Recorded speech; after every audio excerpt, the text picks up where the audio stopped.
It's not the way to do it. So now you're really getting the idea of politics and what you're fighting. And you'll be fighting it the rest of your life. And hopefully things will be better at certain points too.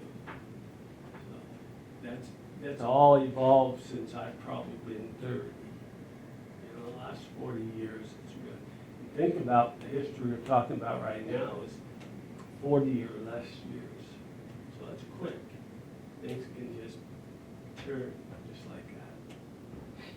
And usually it's something to do with greed, money, position, power, favors. Not too many out there that just do it for the right reason. If you ever find those, hold on to them. I know only one person that entered politics in Oregon for the right reason, but after about 15 years, he just couldn't survive. He had to either give up the career and then fight. He thought he could still fight for that little, and just got outweighed. So anyway, that's the challenge. So does that clear you a little bit on electoral college and popular vote? And we just do both for convenience. So the president's really elected by the electoral vote, which you guys know is represented by the number in your state. Right? Now, electoral college, where we're at in history of American history, does not include only a handful of certain black individuals, people of color. So that's why they decided for a little while to go back to popular vote, by the way. They were fighting over equal representation of how many reps for each state. Well, we've got 200,000 more people than you, but 180 of them are black Americans. And they only get a half a vote, if any. Okay.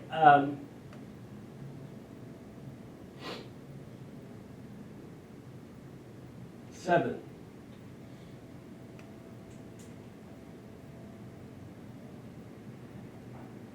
President electors were chosen during Jackson's administration or his election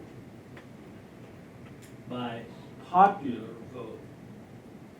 Okay, we already just went through that a little bit.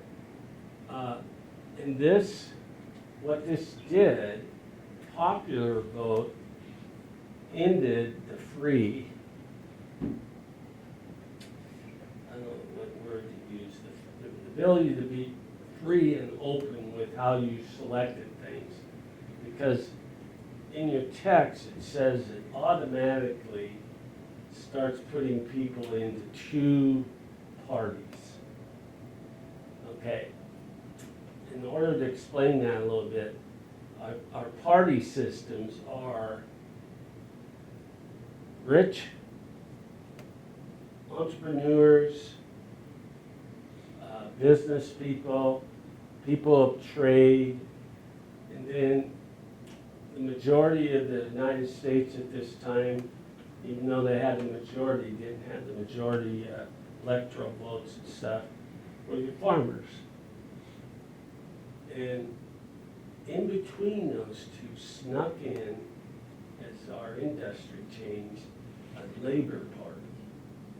This is critical to a little later. You're going to see this.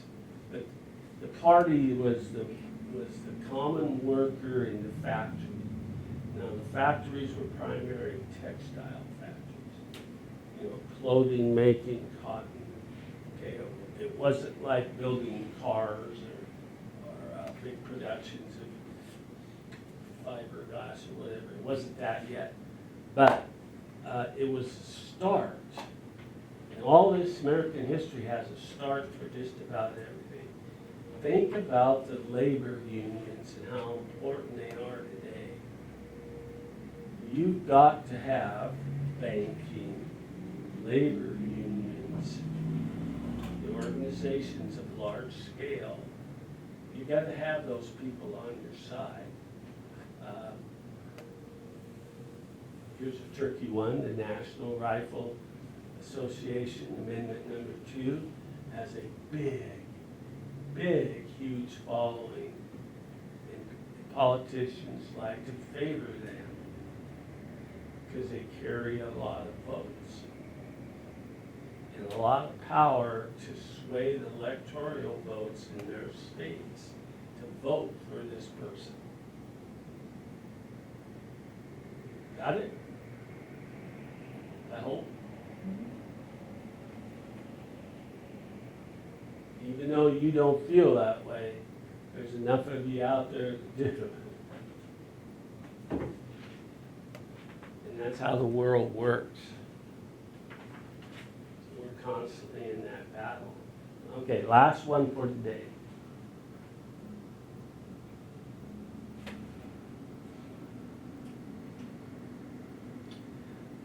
And it's actually part of the same one, number 7.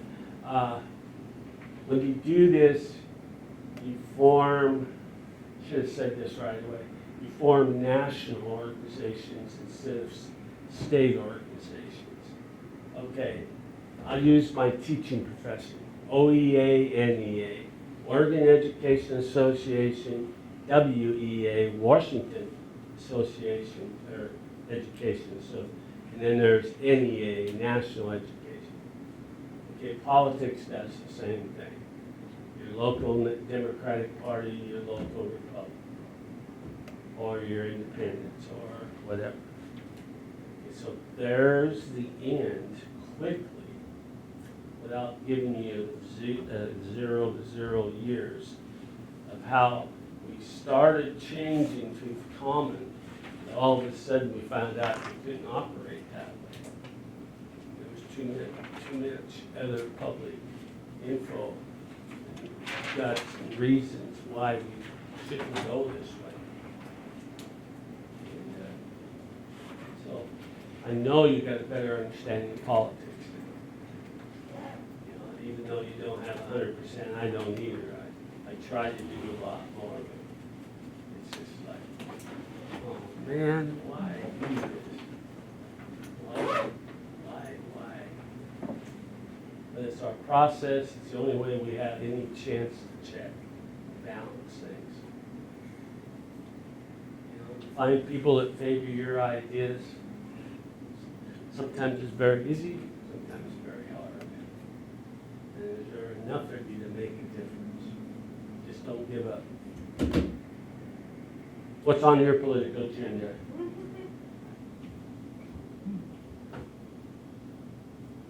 Got any?